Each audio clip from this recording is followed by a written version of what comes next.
Hello, I'm Pastor Nanette Christofferson, and along with Pastor Steve Talmadge, we offer these short Bible studies on our lectionary readings.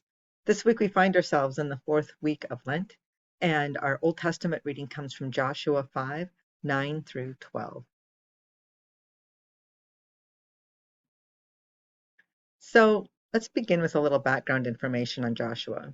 In Joshua 5, 9 through 12, it takes place after Israel has just crossed the Jordan River and just before the conquest of Jericho.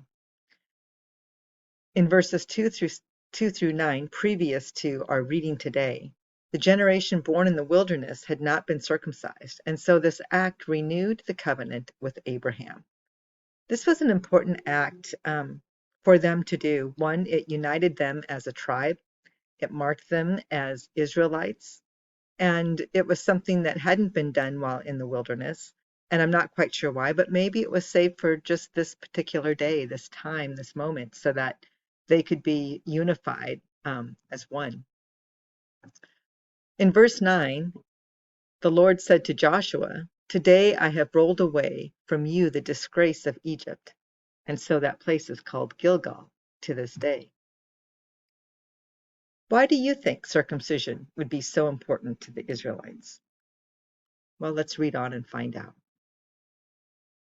The circumcision of all males suggested that this new generation's identity was rooted in the life of this covenant.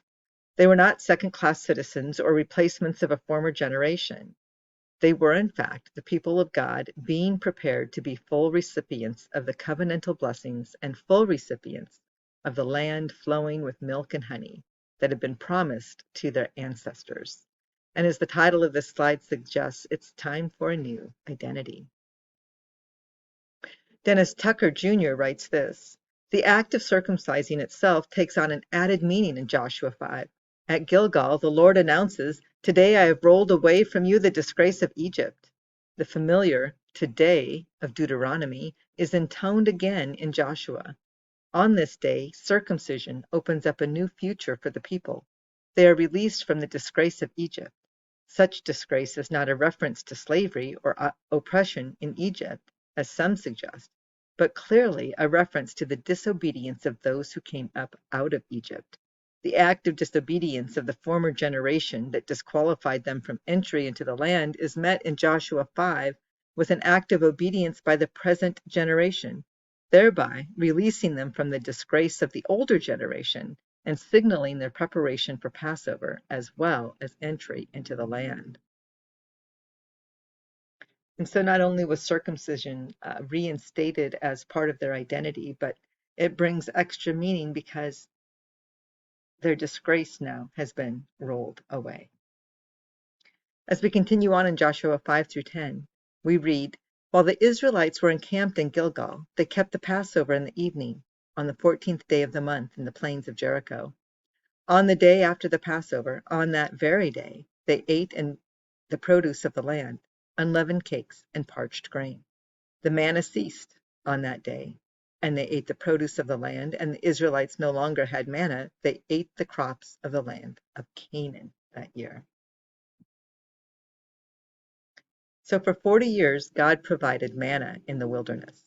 But now the people eat from the land itself, signifying a shift from dependence on miraculous provision to settled life in Canaan.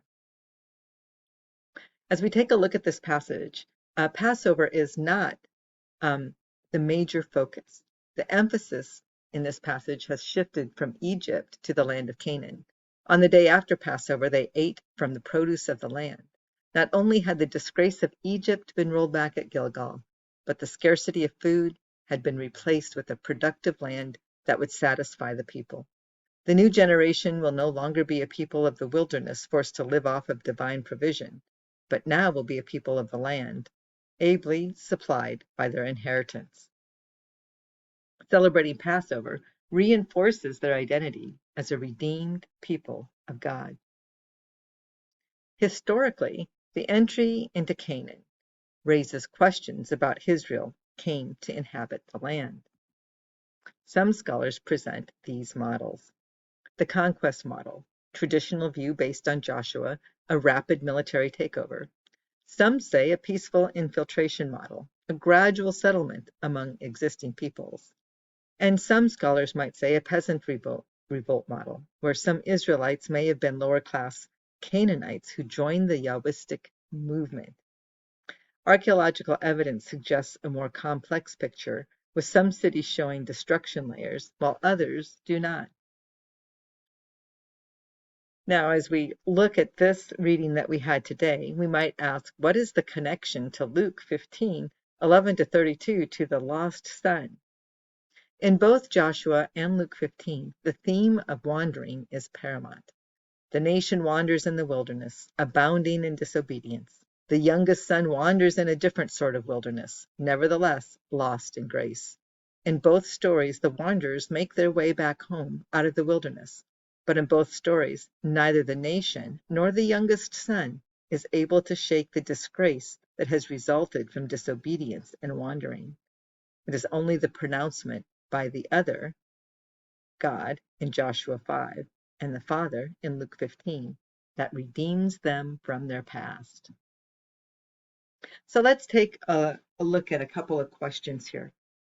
How might the historical perspectives that were mentioned a few slides ago on conquest and peaceful settlement influence the way we understand Israel's entry into Canaan?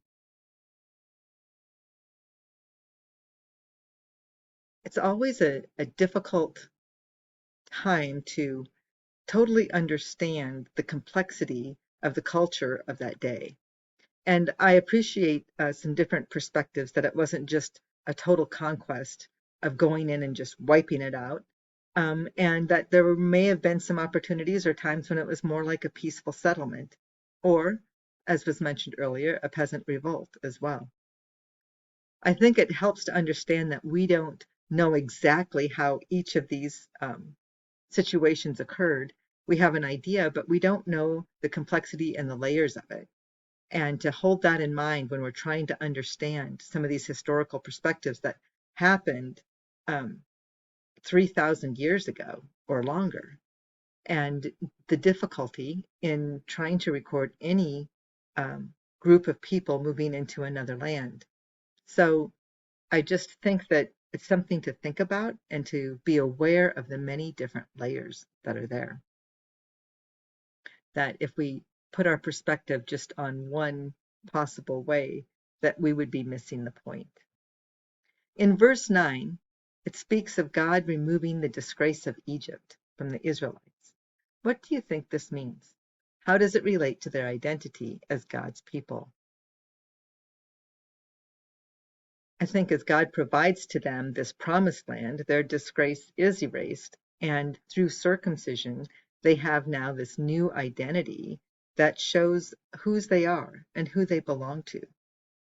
What one hopes is that through their wandering in the wilderness and their dependency on God, as they don't depend on God for manna, but will depend on God for crops and everything else, the hope is that they will continue to see God as a part of their lives, and that they will continue to seek God in their everyday life, not to forget God. Well, as we are journeying a little bit closer each week to the cross, we come to our gospel story that will be on the lost son, or the lost and found, I should say. And I liked how they compared these two with each other: the wandering in the wilderness and the wandering of the lost son.